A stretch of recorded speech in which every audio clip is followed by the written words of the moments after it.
മാതൃഭാഷ എന്ന് പറയുന്നത് തുളുവാണ്, ഉടുപ്പിയിലാണ് ജനിച്ചത്. പക്ഷെ എങ്ങനെ മലയാളം ഇത്രയും കാര്യമായിട്ട് പിന്നെ ചെയ്യുന്നു? കാര്യം ഒരുപാട് സിനിമകൾ ചെയ്തിട്ടുണ്ടെങ്കിൽ പോലും this is very very commendable.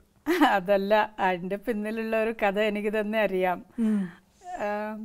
Perunthachan ചെയ്യുമ്പോഴാണ് ആദ്യത്തെ ദിവസം ഷൂട്ടിങ്ങിൻ്റെ ക്യാമറ മുമ്പിൽ നിൽക്കുമ്പോൾ ഒരു 4 വഴികളുള്ള ഡയലോഗാണ് എനിക്ക് തന്നത്. മലയാളം ഒട്ടും ഇപ്പോഴും അറിയാത്ത ആളാണ് ഞാൻ. വേണുചേട്ടൻ്റെ അടുത്ത് പറയുന്ന ആ ഡയലോഗ്, അതെ അതെ, അവസാനത്തെ ഡയലോഗ്. അതെ, എനിക്ക് ഇപ്പോഴും എന്ന് വെച്ചാൽ ഇതിനു വേണ്ടി ഒരു ആശാരി പറയേണ്ടി വന്നു എന്നുള്ള ആ ഒരു ഡയലോഗ് ഒരിക്കലും മറക്കാൻ പറ്റില്ല. അതെ അതെ, ആ ഡയലോഗാണ് എനിക്ക് തന്നത്. പറയാൻ പറ്റാത്ത സ്ഥിതിയാണ്. എനിക്ക് ഒട്ടും അറിയില്ല എന്ന് വെച്ചാൽ ഒട്ടും അറിയില്ല.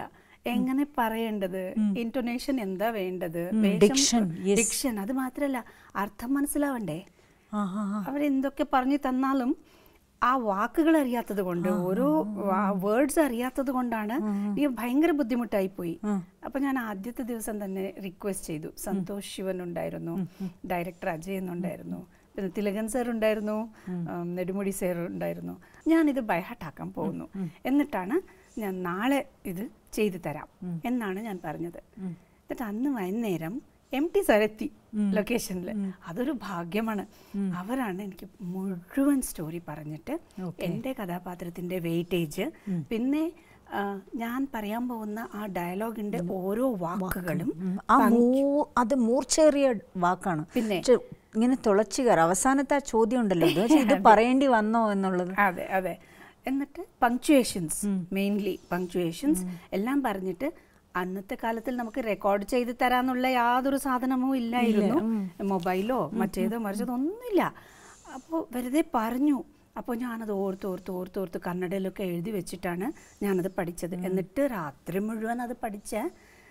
അപ്പം എനിക്ക് തോന്നി ഇത്രയും വലിയ റെസ്പോൺസിബിൾ ആയിട്ടുള്ള ഒരു വർക്ക് ഞാൻ ചെയ്തുകൊണ്ടിരിക്കുന്നു, ഒരു ആർട്ടിസ്റ്റായിട്ട് എന്നെ വിളിച്ചുകൊണ്ടിരിക്കുന്നു ഇവരൊക്കെ.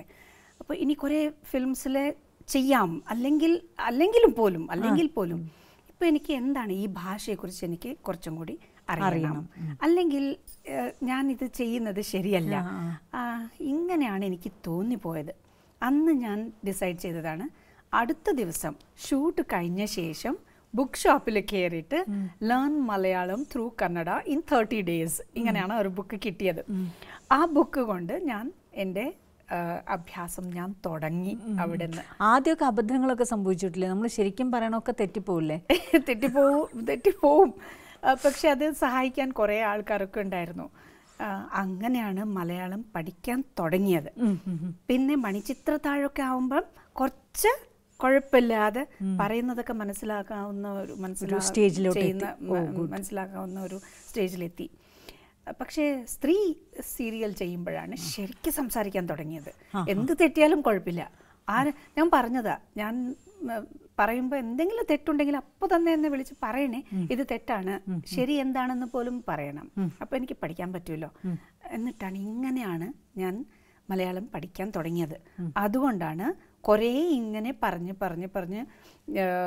എന്താ പറയുക, തെറ്റായിട്ടുള്ള വാക്കുകളും പറഞ്ഞിട്ടുണ്ട്, പിന്നെ ശരിയായിട്ടുള്ളതും പറഞ്ഞിട്ടുണ്ട്. പിന്നെ സാൻസ്ക്രിറ്റ് കുറച്ച് സാമ്യമുള്ളത് കൊണ്ട് ചില വേർഡ്സൊക്കെ എനിക്ക് അത്രയും കഷ്ടമാണെന്ന് തോന്നിയില്ല, ബുദ്ധിമുട്ടാണെന്ന് തോന്നിയില്ല കേട്ടോ. പക്ഷേ ഗ്രാമറാണ് ശ്രദ്ധിക്കേണ്ടതായിരുന്നു, അത് കൂടുതൽ ശ്രദ്ധിച്ചു ഞാൻ. പിന്നെ അതുപോലെ ഞാനൊരു ലിംഗ്വിസ്റ്റാണ്. എന്തെങ്കിലും പഠിക്കണമെന്ന് വെച്ചാൽ അപ്പം തന്നെ അത് ഇരുന്ന് അവിടെ തന്നെ പഠിക്കും. ഇങ്ങനെയാണ് എൻ്റെ സ്വഭാവം. കൺഗ്രാറ്റുലേഷൻസ്. അങ്ങനെയാണ് മലയാളം പഠിച്ചത്.